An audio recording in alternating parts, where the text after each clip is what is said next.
صل على محمد وآل محمد اللهم صل على محمد اعوذ باللہ من الشیطان الرجیم بسم اللہ الرحمن الرحیم الحمد للہ رب العالمین ثم الصلاۃ والسلام علی رسولہ الکریم و اہل بیتہ الطیبین الطاہرین۔ موضوع سخن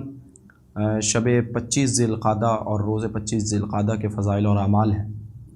لیکن مقدمتاً ایک بات آپ کی خدمت میں تمام ناظرین کی خدمت میں عرض کرتا چلوں،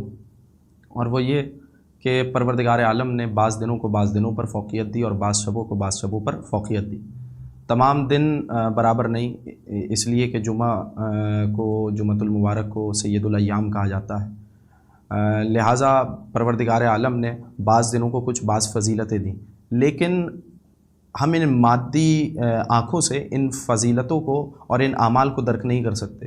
لہٰذا ہمارے پاس کوئی چارہ نہیں کہ ہم جو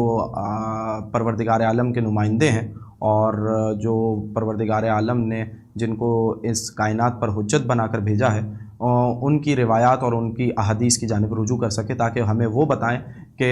اس شب کی فضیلت کیا ہے اور اس دن کی فضیلت کیا ہے۔ اور دلیل کے طور پہ عرض کرتا چلوں کہ پروردگار عالم نے قرآن میں بھی کہا لیلۃ القدر خیر من الف شہر، کہ یہ شب قدر 1000 راتوں سے افضل ہے۔ تو اگر ہم ان مادی آنکھوں سے دیکھیں گے تو ہمارے لیے تو وہی عام راتوں کی طرح ہی شب قدر ہے، لیکن اس شب قدر میں جو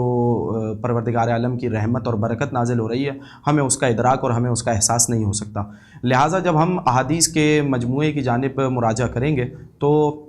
ہمیں شب 25 ذی القعدہ اور روز 25 ذی القعدہ کے فضائل نظر آئیں گے جو احادیث میں وارد ہوئے ہیں۔ اور اس روز کے حوالے سے سب سے پہلے یہ عرض کرتا چلوں کہ قرآن مجید میں بھی اشارہ آیا ہے، اس لیے کہ 25ویں ذی القعدہ کو دحو الارض کے نام سے یاد کیا جاتا ہے، دحو الارض سے تعبیر کیا جاتا ہے۔ دحو الارض کی جانب، اسی لفظ کی جانب قرآن مجید میں بھی اشارہ ہوا۔ سورہ نازعات میں پروردگار عالم نے فرمایا، 30 نمبر کی آیت ہے، والارض بعد ذلک دحاہا، اور اسی طریقے سے سورہ شمس میں بھی ارشاد ہوا والارض وما طحاہا۔ دونوں کے معنی ایک ہی ہیں کہ آسمان کی خلقت کا تذکرہ کرنے کے بعد پروردگار عالم نے فرمایا اور اس کے بعد زمین کو بچھایا گیا، اور اسی طریقے سے سورہ شمس میں ارشاد فرمایا کہ زمین اور اس کو بچھانے والے کی قسم۔ تو دحو الارض کا مطلب زمین بچھانا۔ اب یہ قرآن مجید میں بھی اشارہ ہوا، اس سے مراد کیا ہے؟ شب 25ویں ذی القعدہ وہ شب ہے کہ پروردگار عالم نے خانہ کعبہ کے نیچے سے زمین کو پھیلانا شروع کیا، زمین کو بچھانا شروع کیا۔ زمین کو بچھانے سے مراد کیا ہے؟ ابتدا میں تمام سطح زمین کو پانی نے گھیر رکھا تھا، اور یہ پانی سیلابی بارش سے حاصل ہوا تھا، پہلی سیلابی بارش سے، اور اس کے بعد یہ پانی آہستہ آہستہ زمین کے گڑھوں میں جگہ بناتا چلا گیا اور خشکی نے سر ابھارا، اور یہاں تک کہ زمین کی جو موجودہ شکل ہے وہ نمودار ہوئی اور زمین سکونت کے قابل قرار پائی۔ تو اس شب کو پروردگار عالم نے بڑی فضیلت دی ہے، بڑی اہمیت دی ہے، اور اس روز کو بھی بہت فضیلت اور اہمیت دی ہے، اسی لیے اس شب میں جاگ کر عبادت کرنے کی بہت تاکید کی گئی ہے۔ اور ظاہر ہے کہ جب میں آپ سے کہہ رہا ہوں کہ اس شب میں عبادت کرنے کی تاکید ہے، تو بعض عبادتیں جو چاہے وہ واجب ہوں چاہے مستحب، وہ تو ہر شب میں کرنے کی تاکید ہے، لیکن جب میں کہہ رہا ہوں کہ اس شب میں عبادت کرنے کی تاکید ہے، تو جتنا آپ ڈیلی روٹین میں عبادات انجام دیتے ہیں تو اس سے زیادہ اس شب میں پروردگار عالم کی عبادت کرنے کا حکم دیا گیا ہے۔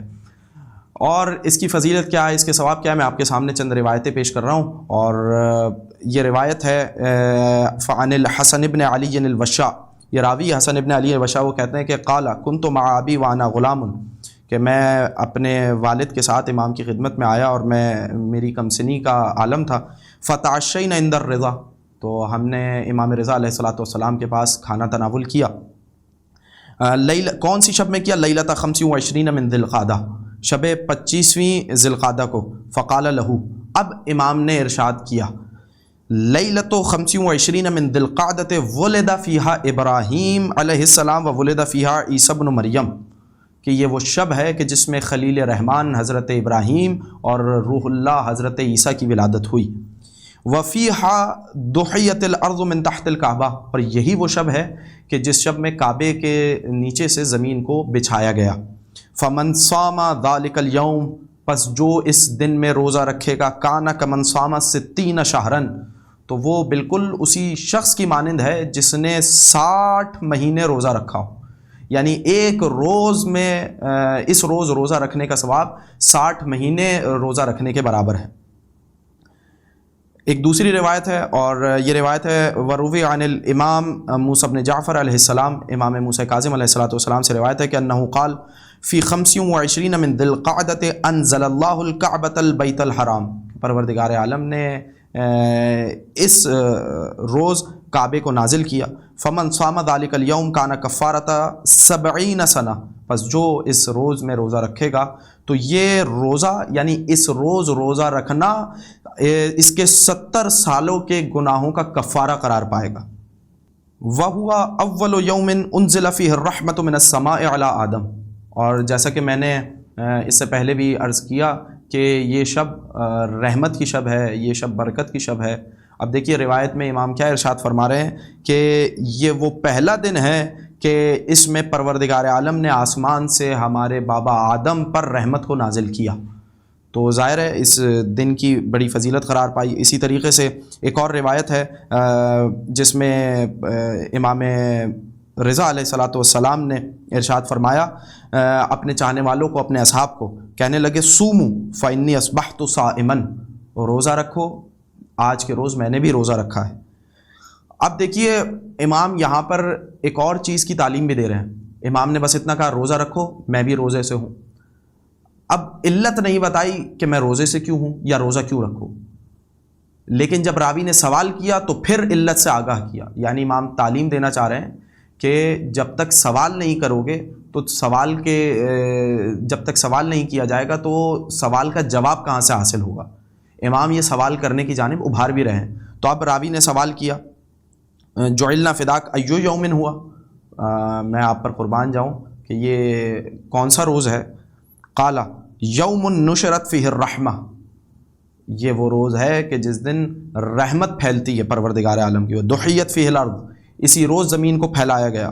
ونصبت فیہ الکعبہ، اسی روز کعبے کو نصب کیا گیا، وہبط فیہ آدم، اور اسی روز حضرت آدم زمین پہ تشریف لائے۔ تو یہ وہ روایات ہیں کہ جو اس شب کی اور اس دن کی فضیلت کے بارے میں ہمیں بتاتی ہیں۔ یعنی اس روز روزہ رکھنے کی فضیلت اتنی ہے کہ بعض روایات میں 60 مہینے کے روزوں کے برابر اس روزے کو قرار دیا گیا، بعض روایات میں 70 مہینوں کے روزوں کے مقابل میں اس روزے کو قرار دیا گیا۔ اور 25ویں ذی القعدہ وہ روز ہے کہ جس میں روزہ رکھنا